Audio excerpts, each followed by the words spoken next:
Saksi sa Double B! Nasa linya natin, Weng, Yes. ang Professor, School of Law ng Ateneo de Manila University, dating Dean ng Institute of Law ng Far Eastern University, FEU, si Attorney Mel Santamaria nasa ating linya. Attorney, magandang umaga. Si Joel Siweng po ito. Magandang umaga po. Umaga sa inyo, Joel Weng, at sa inyong mga tagapakinig, tagapanood. Good morning po at mabuhay po kayong lahat. Salamat po sa pagtanggap sa aming imbitasyon. Magpapagabay ho kami sa Yes. inyo, no? Kasi parang ang Senado ho ngayon ay nasa tinatawag natin siguro absolute stalemate o parang absolute unproductiveness dahil hindi ho sila nagiging produktibo Produktibo. dahil dito sa problema ho natin sa Senado ngayon, sa kasalukuyang estado ho nila. Sayang ho pasweldo ng taong bayan po sa kanila. May magagawa ba ang batas para ho sila magtrabaho po na maayos po dyan? O talagang sila lang ho ang pwedeng umayos po nito sa kanilang sarili? Hindi sa kanilang sariling mga alituntunin na kung ang isang miyembro sa Senado ay parating nag-a-absent, pwede nilang i-compel na papasukin. No? O kaya sabihin pumasok ka, otherwise may mga ethical penalties sa kanilang pag-a-absent. No? Pero ang Senado lang ang makakapaghusga doon, no? At pero kung iyan ang nangyayari sa atin, en masse sila, may nagwo-walk out noon, ngayon naman may nagbo-boycott, talagang iyang alituntunin na pilitin mong pumasok sila, parang maganda lang sa papel, no? Sapagkat nakikita natin dito ngayon, tuwing ating sinasaksihan ang mga pangyayari dyan sa Senado, parang power struggle lang. O power struggle from within, and power struggle from without. Kamukha yung nangyari kahapon, no? Kung nakita natin, ang warrant of arrest ay nagmumula sa husgado, isang sangay ng gobyerno. Ang nagse-service ay executive department, mga otoridad. So ang dalawang nakikita nating gumagawa ng government function at that time was the judiciary and the executive. Ang legislative naman, walang ginagawa. Ibig sabihin, standstill sila. So, kung merong dapat galangin, dapat galangin yung gumagawa ng trabaho. Kaya, hindi dapat pinatagal yan kahapon. Binigay na lang si Senator Jinggoy Estrada sapagkat at that point in time, the functional working departments are the judiciary and the executive. Ang legislature, standstill sila. Wala silang ginagawa. Yung hirit, Yan po ni, yun yung hirit po ni Senate President Alan Peter Cayetano kahapon, wag mo namang arestuhin sa loob ng building ng Senado. Lumabas tayo doon maarestuhin. May basis ba yon? O ito ay parang request lang para hindi mabastos yung gusali o yung institusyon na mataas na kapulungan, Attorney Mel? Request yun. Kasi wala namang basihan ang lugar ng pag-aaresto. Unahan doon ang suspected person, talagang pupuntahan yan. Kung sa pribadong lugar yan, Weng, ang gagawin ng mga alagad ng batas, according to the rules of court, tutuktok sa bahay, tao po, meron po kaming isa-serve na warrant of arrest. At kung ayaw papasukin, pwedeng gumawa ng reasonable force para makapasok at hulihin. Diyan, sa gusaling yan, gusaling pampubliko yan. Pag-aari ng bayan yan o kaya nirerentahan nila yan, ang nagbabayad ang bayan. Kaya yung tinatawag na independence, para atang irrelevant yon kung ang pinag-uusapan natin ay isang legal warrant of arrest. Sapagkat sa legal warrant of arrest, wala dapat mayaman, walang makapangyarihan, walang may impluensya, walang politiko, lahat tayo pantay-pantay, bibigay sa iyo, babasahan ka ng Miranda rights at dapat posesan ka at tungo na kayo sa pulisya. Ganyan ang procedure dyan.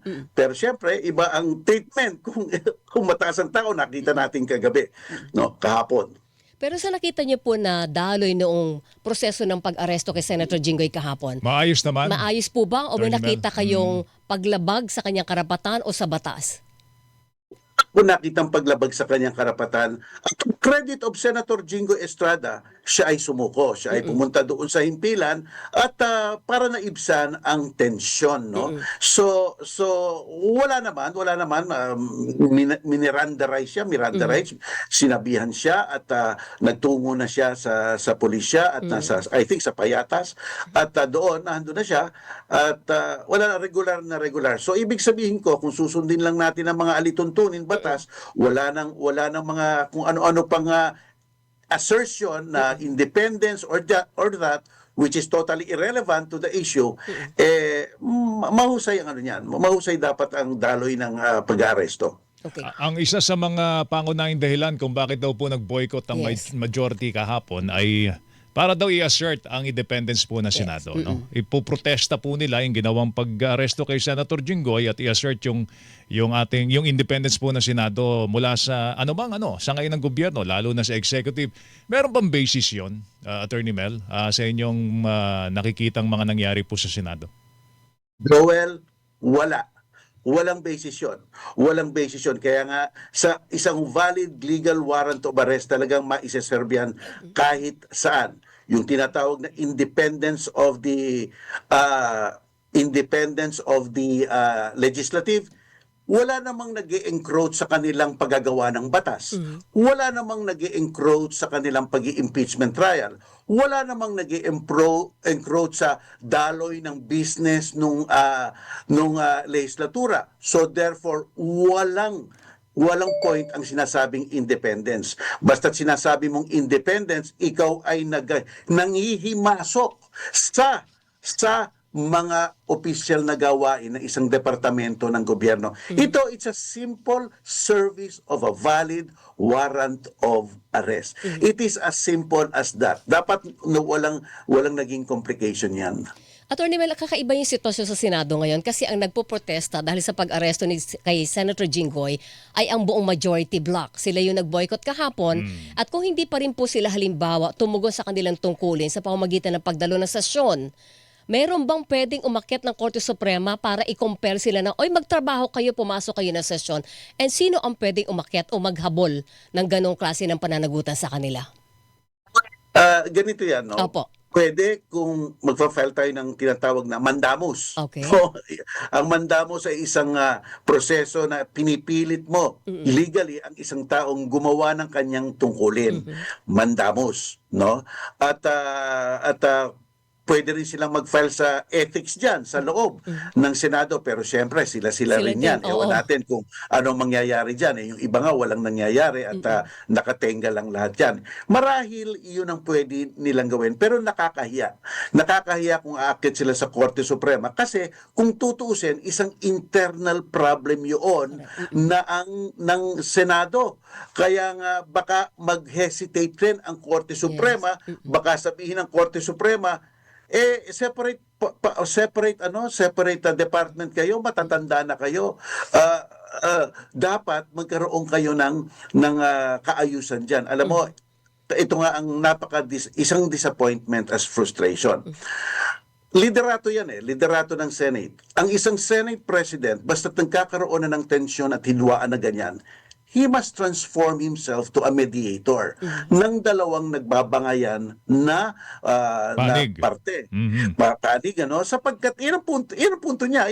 Kaya doon siya to enter into a compromise, tignan kung anong pwedeng pag-usapan, kamukha nung mga nangyayari noon, ang ginagawa nila, basta't may tensyon na, executive session muna tayo, i-adjourn muna natin ngayon. So actually, yung nangyari nung walkout, nakita natin ang experience at inexperience. Kasi si Senator Cayetano, siya ang nagmungkahi, divide the House. Ay, banggaan yun. Di ba? Pero si Tito Sen, pumunta siya sa podium at sabi niya, Your Honor, I move to adjourn, and that is a preferential motion. Correct. Tama siya.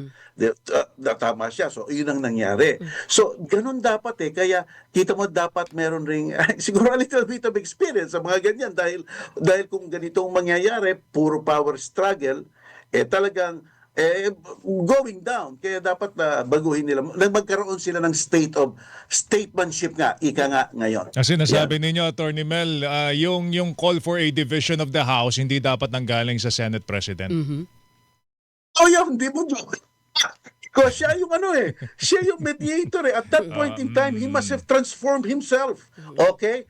Kasi ang tingin natin sa isang Senate President, mas meron siyang sense of statesmanship kahit anuman siyang partido. Ayaw niya dapat ma-destroy at lumubha ang gusot. Kaya nakikita natin di ba noon, Joel, Weng, yung mga litrato nila Senator Salonga, sila Mang Lapus, Tolentino, naghahadel sila kasi pinag-uusapan nila, paano ba natin tumaayos? Kasi nakakahiya naman, nakikita tayo ng madla, nagbabangayan tayo dito para pagbalik natin dito, maayos na. Pero walang ganyan na nangyayari. Talaga ngayon, salpukan. Di ba? Salpukan talaga. Statement dito at statement dyan. Alam nyo, maswerte tayo, naabutan natin sila, Weng eh. Oo naman. Ang Proud malas ako yung mga dun. bata ngayon Totoo yan, dahil oo. yung kasalukuyang Senado na kanilang nakikita. No? Anyway, Alam tama opo, yan. Attorney Mel, the king without a kingdom, yun nga sabi ni Ni Senate ni President Senate President Drilon. Drilon. Ano, siguro baka natin yung mga development pero hindi ho tayo tatagal na 1 taon ng ganito.